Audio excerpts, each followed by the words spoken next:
Hey, welcome back to Unranked Podcast. You have Elijah here along with Grant. How's it going, guys? Welcome back. Happy Wednesday. Hope everybody's week is going well. Um, we're going to talk about today. As obviously everybody knows, the Malice in the Palace documentary dropped. So we definitely want to talk about our reaction around that, what our thoughts were. Also talk about Cade, Cunningham, the Summer League. What we like, what we didn't really love, based off what we've seen so far. And then we'll also be football season's around the corner. It actually kind of snuck up on us. So definitely we'll start talking about a little bit of NFL with a focus on some of the QB battles happening across the league right now. So, yeah. And I would say, as you said, the Malice at the Palace documentary dropped yesterday on August 10th. A Netflix documentary. It was announced that Jermaine O'Neal was one of the executive producers or one of the players heavily involved in the incident that happened. So I think overall I thought it was a pretty solid documentary. I do like a lot of the behind the scenes that we got to see. Some of the information that I didn't know was Ben Wallace recently had lost a brother before that. Steven Jackson had just got traded there at the start of that season, and just some of the struggles that Jermaine O'Neal had at his previous stops. I think it was in Portland. Some of the things that I didn't even, had kind of either slipped my mind that he played there or didn't know at all. So I think overall, thought it was some great information, a lot of good behind the scenes, interviewed security. I do think it was a little bit of a one-sided story. I do think Ben Walsh was probably the only Piston player interviewed, I think. And they didn't involve many other players or any other players. It would have been interesting to see some of the other people's stories, just the angles they had on the court, maybe what they seen, maybe some of their background stories. But I did thought it was a good story. Especially close to home, being my favorite team, being I literally live 5 miles from there now, so it's kind of just exciting and interesting. But what's your thoughts on it? Yeah, my thoughts were kind of like around like yours. Like I think it was really good.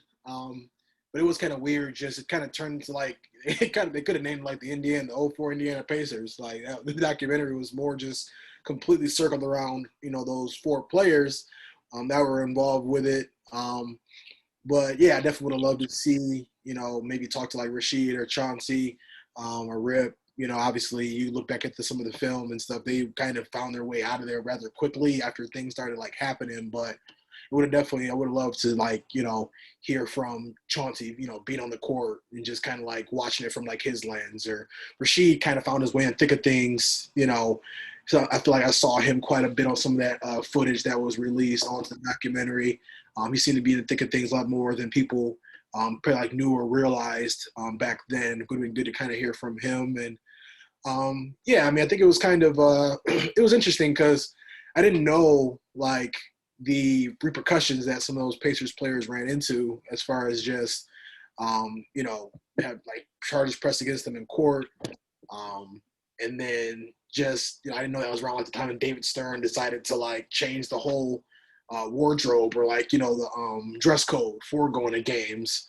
And in my mind, I'm like, why? It has literally nothing to do with what transpired that night, but I thought that was pretty interesting. And then it's kind of even talking to some of the fans, like the guy, I don't remember his name, but the guy that came onto the court and like squared up with Ron Artest, he gets clocked by him, gets clocked by Jermaine O'Neal, and then all of a sudden he's trying to find a way to, sue and get money, and then they have him getting carried off on a stretcher in a neck brace in like one of the cutscenes, and I'm just like, that's pretty ridiculous. Yeah, it's like my man's is trying to find a way. Season ticket holder, I think one of the guys that was at the Palace, like the CEO or one of the higher ups, like ticket operations, was like, yeah, we got guys from that was pretty much his last game at the Palace.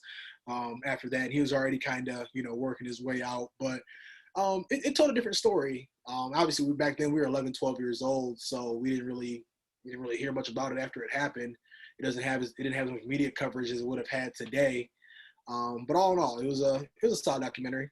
Yeah, and I would say you touched on something I don't want to brush over, and that is how the NBA reacted to this happening, and in what language they allowed to. When I was watching it, I kind of got a foul taste from just them keep saying the hip hop generation has infected the NBA, and they dress like hip hop heads and all this, and to me, that was all the hip hop, all they would use that word in replace of trying to say black or trying to say ghetto or trying to say something like that. And I feel like that was just their excuse and very easy way to brush over it. And for suburban America to easily digest, oh, they're just hip hop kids and they want to be like the rappers. And I think that was I thought that was a very subtle but not so subtle thing that was just in '04. That was 17 years ago, but also not that long ago. And some of that language I think would definitely not be allowed now. The word thug was thrown out a lot. They refer to all the players as thugs and hoodlums and words that have racist and derogatory, kind of baggage with them. Yeah. You use those words for a certain reason. That's because that whistles to people for what you really want to say. And I would say that was kind of disgusting to see that was only 17 years ago, and just how those words were thrown around so loosely, and how it is hip hop is embraced by the NBA, and they're playing hip hop's and rap music in and out of all the breaks and commercials and throughout the stadiums, and hip hop has made the NBA. Exactly. Yep. Huge impact on the NBA. It was just funky to me because Stern, like, oh yeah, like we're gonna clean up the dress code and all this other type of stuff. Is like, whatever transpired that night, that had absolutely nothing to do with how players were dressed. When dressed to go to a game, and I feel like hearing that he's almost just trying to like put all the NBA players in a box, or trying to like find a way to control them by saying that the music they listen to and the way they dress, how they carry themselves is why all that happened. But in reality, we all watched a fan throw a cup at a player, and that's really, kind of escalated things besides what happened on the court, because that was already kind of handled and figured out between Ben and Ron Artest. That fan, the person that's paying, and that just kind of goes back to even like the entitlement of fans. Like you said, over 15 years later, still got fans throwing popcorn at players, water bottles, coming out on the court, talking crazy to players' parents. It's not surprising that stuff still happens today, but I definitely agree with you on that, just from that perspective of, the crackdown, the so-called crackdown, and all that type of stuff that just transpired after is just ridiculous. Yeah, no, I would say it definitely was. It was bad, hip hop, it has made the NBA. I think that is a true statement for you. When you consider how the NFL has taken a couple steps back, see to their stance on kneeling or the flag and how they treated Kaepernick compared to how the NBA has treated that has gravitated people toward the NBA, thinking that they do care, that they are more inclusive, that they have a welcoming arm and are more understanding, and that is they're banking on that being true. And just 17 years ago, they had a completely different thought on that. So I think that this documentary definitely shines some light on this I would definitely love to see more. I think there needs to be an entire documentary maybe done on the dress code, and why they thought that was effective, and where that idea came from, and maybe we need to look into that more, and how and why that was enforced. So I think that is another thing that kind of made me think this documentary. So overall, Malice at the Palace documentary was a great sports show, great sports documentary, and we need more behind the scenes as told by players, maybe not as told by the league. So maybe we need Allen Iverson, why the NBA decided to make the dress code, because he was kind of the poster boy for that, and we could have his story on this, and so I agree with that for sure. And I just think one thing I would change about that documentary, you got to have Tayshaun Prince or Reggie Miller blocking there, like. That goes back to them. They were telling their story, Yeah. They were telling. Yeah, You know, if you let them tell if that fight never happened, they got a three-peat in their hands. So right. I think they Yeah. that's their story.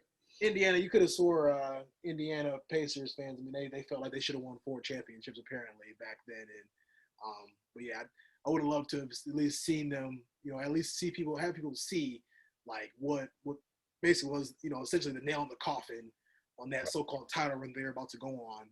Yeah, no, I agree. I mean, I thought it was crazy. They thought it was like a November 17th game, and they thought that, we were single-handedly beating the champs. And, they were hyping it up a little bit. The season, 7 games in. Yeah. We were 5-2 rolling over the NBA. Yeah, But, no, I agree. right, these guys are still dusting their rings off and, Facts.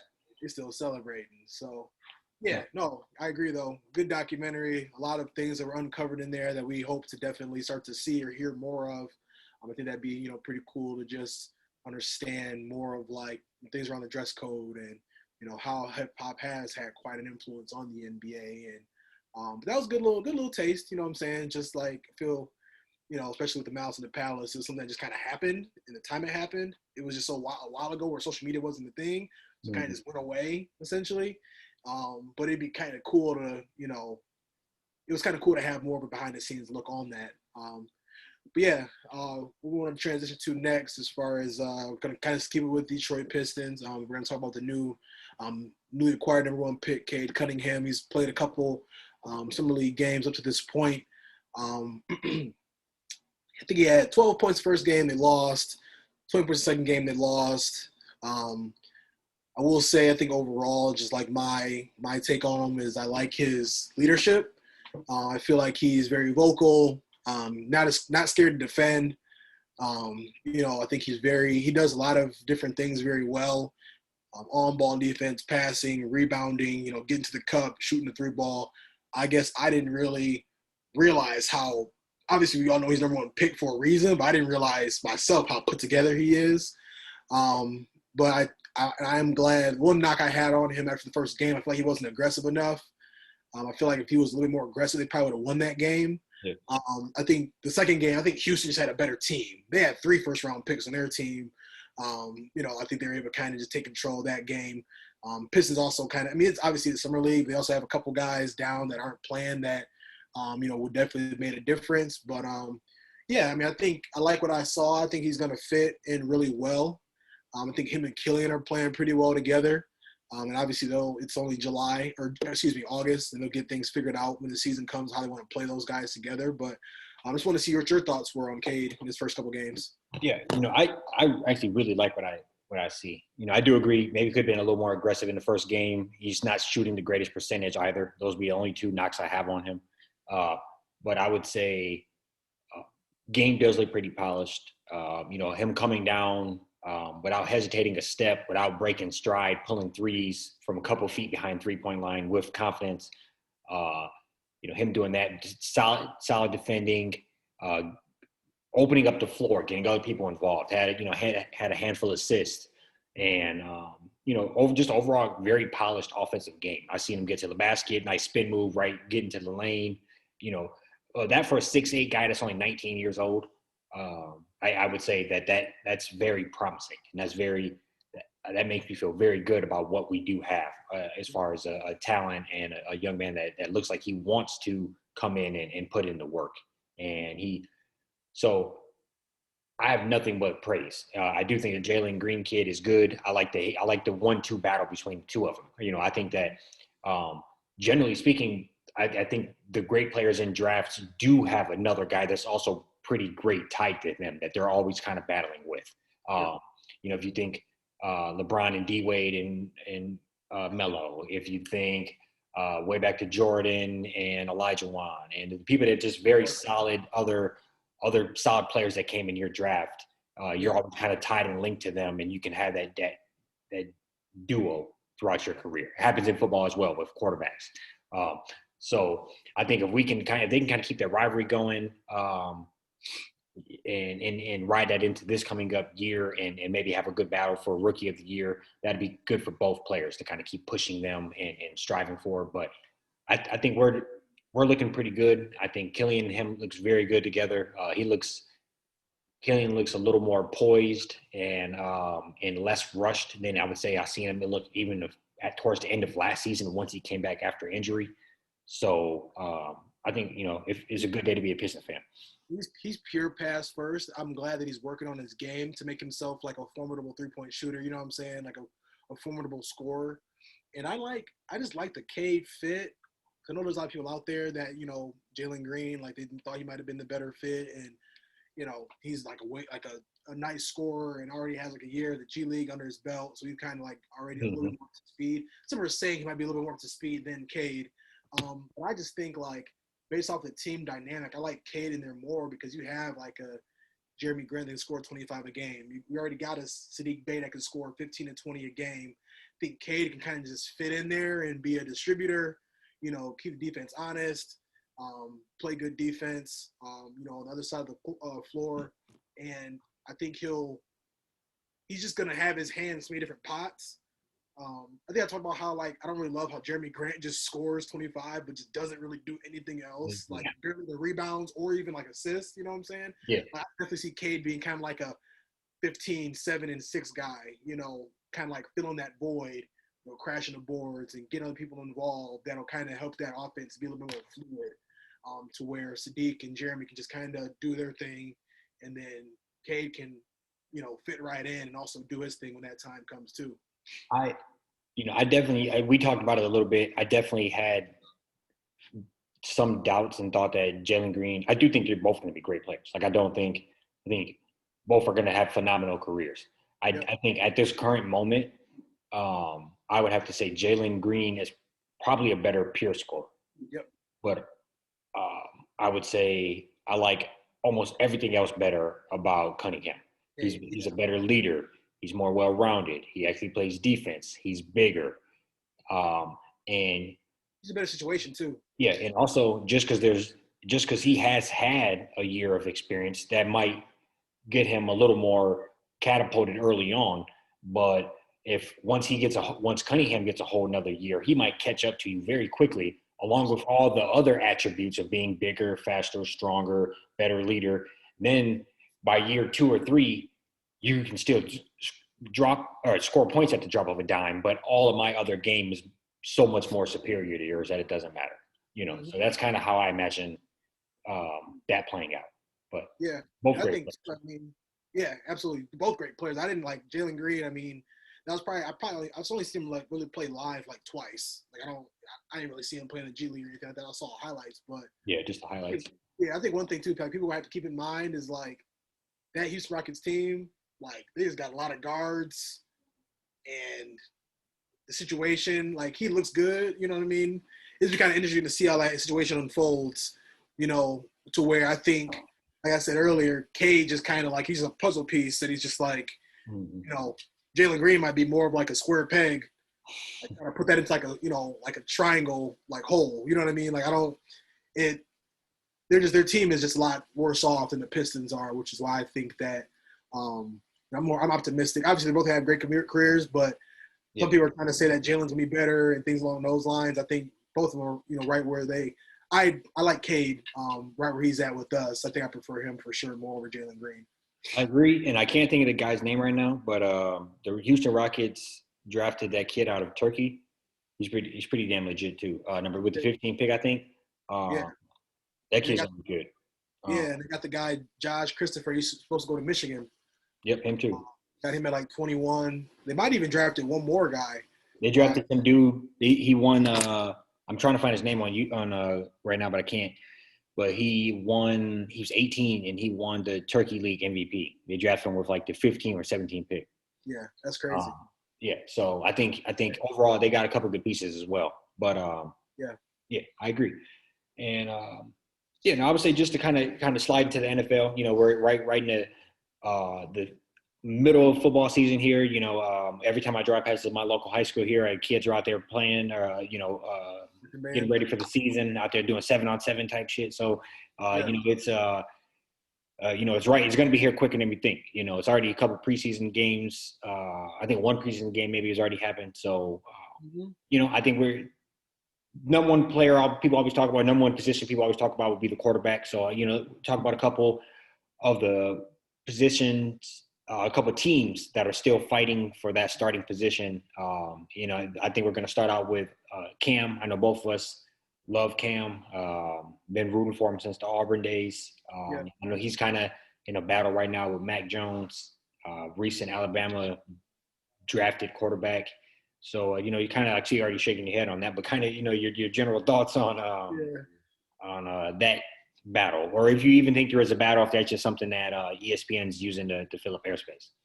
Yeah, and I think it's definitely something ESPN is using to fill up airspace. I just, I think a lot of people are kind of forgetting, like last year, Cam, he ended up getting COVID. First of all, we'll just start. He didn't sign until July with the Patriots. Didn't get training camp. Like how usually, I don't know, a lot of teams actually didn't get training camp, but they also at least kind of understood what offense they're going to run because they ended up signing earlier with their team or were drafted earlier with their team. So it's already behind the eight ball in that regard. Came out. I feel like they started 2-1, almost started out 3-0. If he didn't get stopped at the goal line against the Seahawks on a Sunday night, then he got COVID. So he had to miss 2 weeks. And, on top of like not understanding the playbook fully, having COVID, so not even really being able to practice with the team, he did have a little bit of a rough start or, like a rough rest of the season. But I just hate how people are saying like, oh, well, like we just think he's washed up. He's not good anymore. Like under no circumstance do I think like Mac Jones is better than him, nor do I think Mac Jones should get the nod over him. I think, I can't even tell you really besides like Jalen Hurts and Tua, and the jury's still out on those two. They're just getting into the league and having some success, but I don't really see Mac Jones like panning out as much people think he will. So I definitely think, Cam should be the starter, and he shouldn't be pulled from being a starter unless they're 8 weeks into the season and he's just not showing up. So I just hope that he's going to be healthy. That was his biggest thing the last 4 or 5 years, playing hurt, shoulder injury, foot injury. He takes a lot of shots. Got to definitely be smart about how he runs the ball when he's carrying the ball. But I think he should be the starter, like no questions asked. What do you think?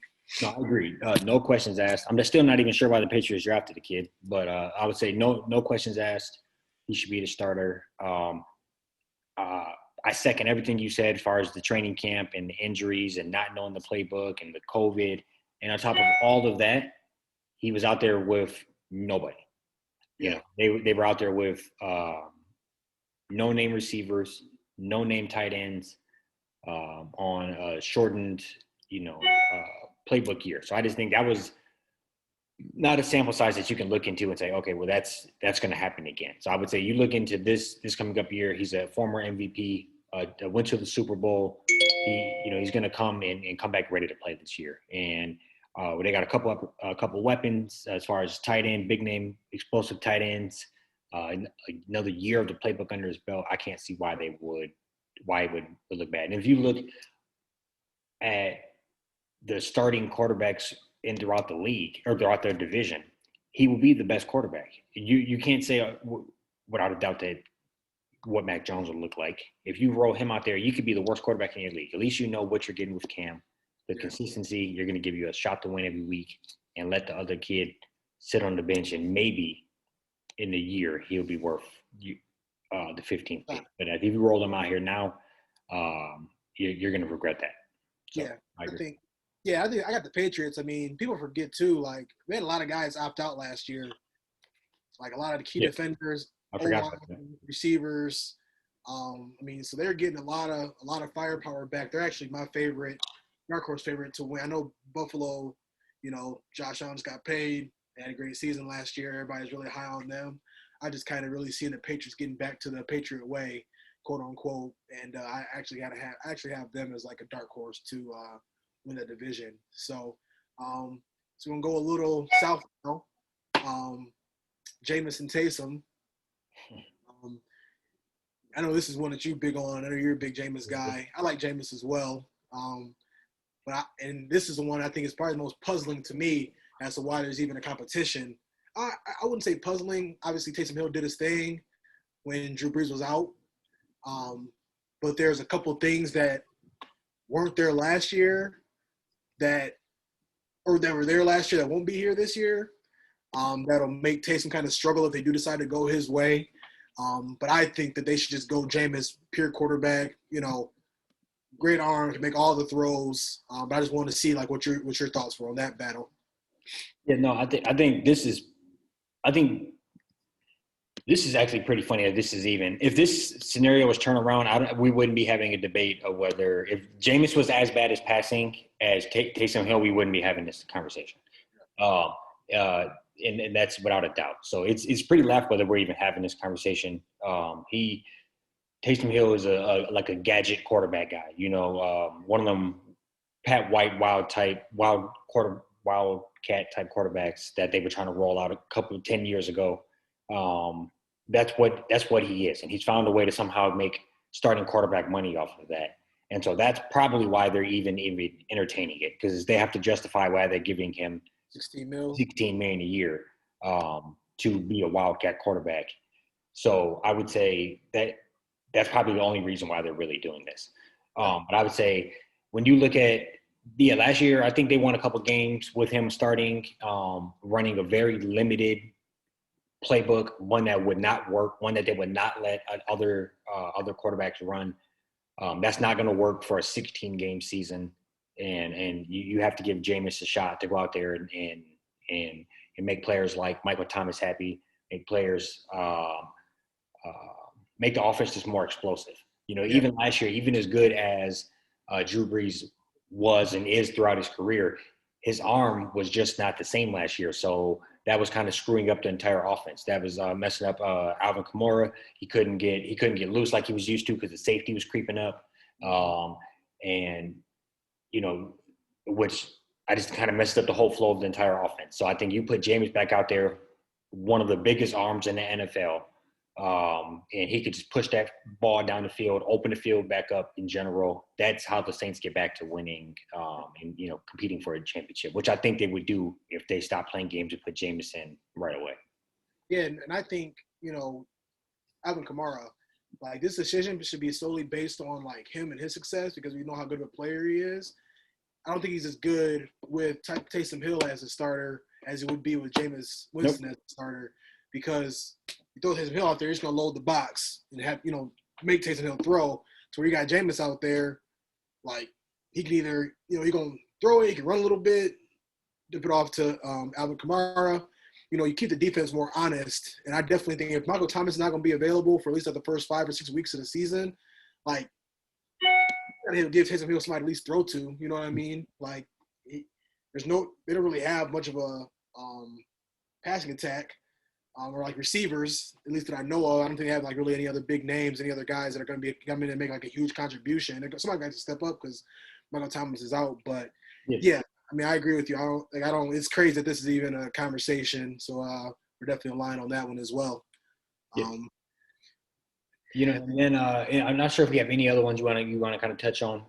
Touch on Denver. I mean, I think, Teddy Bridgewater's just have that spot. I mean, he's always I never seen him as like, I never saw him lose. I never like seen him like lose a game like from him not playing well. Yeah. Like he's always been like a great game manager. Just comes in, does what he needs to. Never been one to make a lot of turnovers. It's unfortunate that after that knee injury he had back in Minnesota, he's kind of just been bouncing around the league and hasn't really been getting the fair, at least I think personally, the fair shot that he deserves. That's just how the league is now. I mean, quarterbacks got like 2 years, and if they're not, hitting it, it's kind of like on to the next one. We got to draft the next one. But, yeah, and I mean, I think, I don't know what you thought about that one, but I feel like he should definitely have the nod on that. I would also agree on that. I think Drew Lock, I mean, I would say there are two spectrums of like game managers. Like Drew Lock is just not that good on the poor side. He's also, if you had the greatest defense and everything else, you might do something with him. But same in Teddy Bridgewater, he's better than a game manager, but he's also not, dynamic enough to win games for you all the time by himself. So I would say you probably should just roll with him, but he is stuck in that weird thing where unless somebody's going to truly build your team around you, you're just going to be the one-year stop quarterback because I'd be willing to bet they'll be middle of the pack team this year and probably go get a quarterback this coming up here.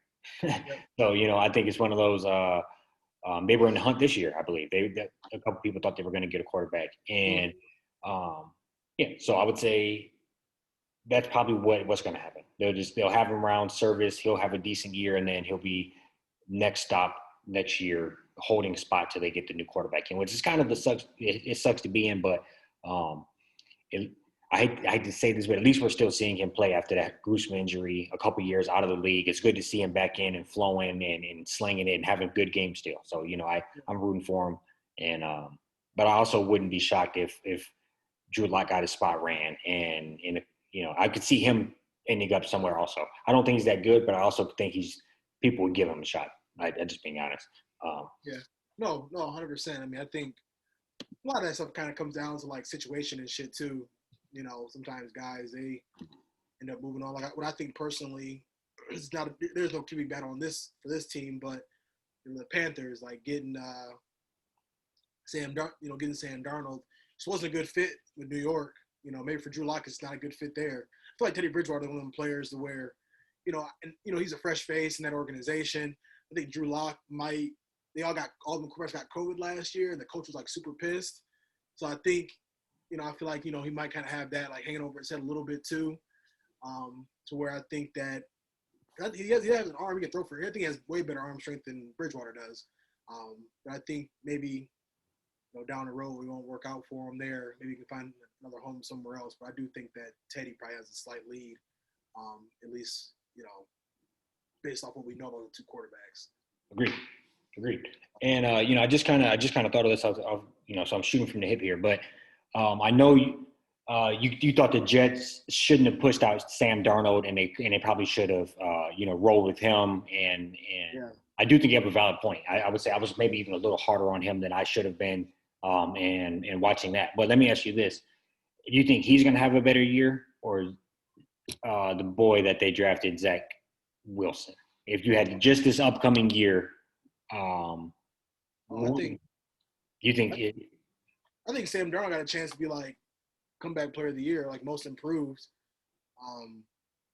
Way better situation. You got like a top 3 running back in the backfield, solid receivers, solid O-line. They just signed like 2 O-linemen for like new deals, if I'm not mistaken. Defense is decent. And that division could very well just be like the Saints the Bucks run away with everything. And it's kind of like between the other 3, Panthers, the Falcons, and the Saints to like, who don't really? I don't see the Falcons really being that good this year. I don't see the Saints really being much. So I feel like the Panthers could sneak in, get 10-7, 11-6, steal a couple games they weren't really supposed to win. I think I definitely see Sam Darnold having a real good season. I just don't like Zach Wilson. I agree with you on that. I agree with you on that. And his own coach is kind of shitting out. I'm saying it's going to get worse before it gets better. You don't love hearing that. Like as a rookie, he got his money and everything, which is going to be great, but I still just bad. I think, I'll be honest, I hate to say this, I think I'm going to have a lot of fun watching him struggle this year. I always kind of like, like Baker let me down last year. He ended up stepping up, so I couldn't watch him struggle that much. So, No, I agree. And I just like – there's nothing's funnier than when you put a game on, you see Baker Mayfield, 3 of 14, 2 picks. That's what I plan on seeing from Zach Wilson coming up here. Oh, yeah. I mean, I think, like – I can't name the receivers. I think I got one receiver that Titus Davis went to Western. He's solid. Yeah. Defense is non-existent. I mean, they had like Sam Darnold was literally out there by himself, most of the time when he was there. And I don't like Zach Wilson played at BYU. Like he couldn't even beat top competition in college. Yeah. BYU? Yeah, no, I agree. Yeah. Like what makes you think that he gonna come into one of the biggest like sports cities of all, in the country and just knock it out of the park. Like it just doesn't even.